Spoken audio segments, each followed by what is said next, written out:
এখন আশা আকাঙ্ক্ষার কথা বলতে গেলে তো এই 1400 মানুষ বা কেউ কেউ মনে করে তারও বেশি মানুষ, কেউ কেউ মনে করে তার একটু কম মানুষ, এইভাবে বলে।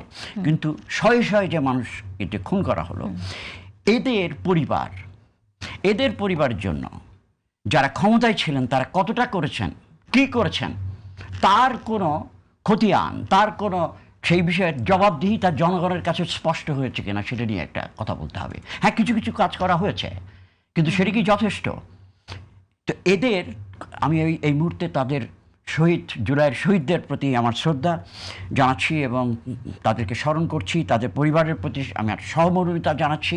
কিন্তু এই প্রশ্নটা অত্যন্ত গুরুত্বপূর্ণ, অনেক গুরুত্বপূর্ণ। এবং যারা আহত হয়েছেন হাজার হাজার হাজার, জীবনের চেয়ে বড় জিনিস তো আর কিছু নেই।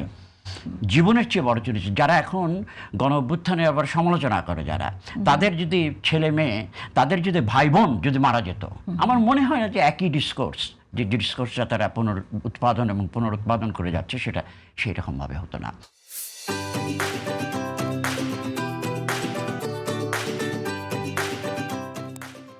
কিন্তু দুঃখজনকভাবে বলতে হবে যে অন্তর্বর্তী সরকার তেমন কিছু করতে পারে নাই। অন্তর্বর্তীকার সরকার একটা নির্বাচনের ক্ষেত্র তৈরি করেছে, সেটা আমরা স্বীকার করি। তো অন্তর্বর্তী সরকার এলো, যখন অন্তর্বর্তী সরকার ক্ষমতায় এলো তখন আমরা দেখলাম যে অন্তর্বর্তী সরকার এবং তার আরও অনেক, এর কম্পোজিশনটা যদি আপনি লক্ষ্য করেন, এই কম্পোজিশনের মধ্যে শতকরা 80 ভাগেরই, আমি বোধহয় একটু কম করেই বলছি, 80 ভাগেরই গণ অভ্যুত্থানের কোনো অভিজ্ঞতা নাই, রাজনৈতিক প্রজ্ঞা নাই, এনজিও লোক। এবং ইউনুসের মতো একজন লোক যখন প্রথম এলো, আমি তো নিজে খুব সন্দেহ আছি, আমাকে এখানে বলতে হবে একটা ঘটনার কথা, সেটা হচ্ছে 5ই আগস্ট। 5ই আগস্টে কিন্তু আমি টেলিভিশনে কথা বলেছি এবং সলিমুল্লাহ খানের সাথে টেলিভিশনে, আমি এবং সলিমুল্লাহ খান দুজনেই আমরা গাড়ি দিয়ে টেলিভিশনে যাচ্ছিলাম এবং তখন প্রোগ্রাম করার জন্য। তখন আমি সলিমুল্লাহ ভাইকে বললাম যে এটা তো অবস্থা, আমি শুনছি ইউনুসের আসার সম্ভাবনা। এবং 8ই আগস্টেও আমি টেলিভিশন ছিলাম তাসলিমা আক্তারের সাথে নেক্সাস টেলিভিশনে, তখনই আমি সন্দেহ প্রকাশ করেছি ইউনুসকে এই প্রশ্নটা গুরুত্বপূর্ণ না।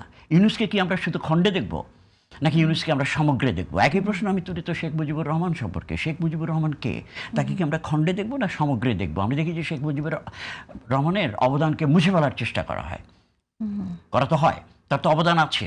হ্যাঁ, মানে প্রতীকী অবদান থাকলেও তো অবদান আছে। তিনি বাংলাদেশের মুক্তিযুদ্ধ চলাকালীন নেতা হিসেবে স্বীকৃত হয়েছিলেন এবং জনগণের ভালোবাসাও পেয়েছিলেন, এবং যেটা 70 সালেও দেখা গেছে।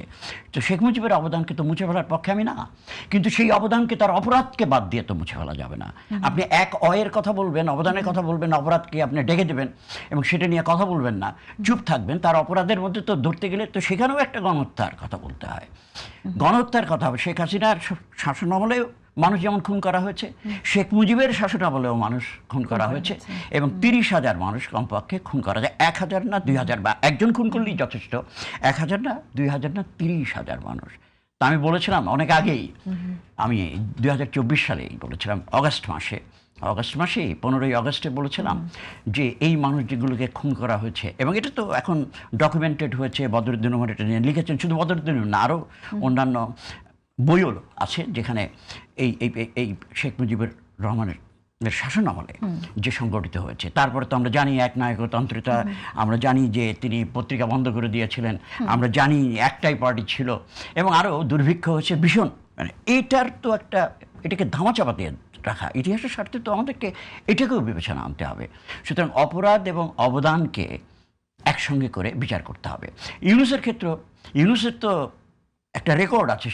ইউনুস তো এক পুঁজিবাদের, একেবারে পুঁজিবাদকে কীভাবে বাংলাদেশে একেবারে মাইক্রো লেভেলে নিয়ে যেতে হয় সেইটার এক কাজ করে গেছেন নিরন্তর।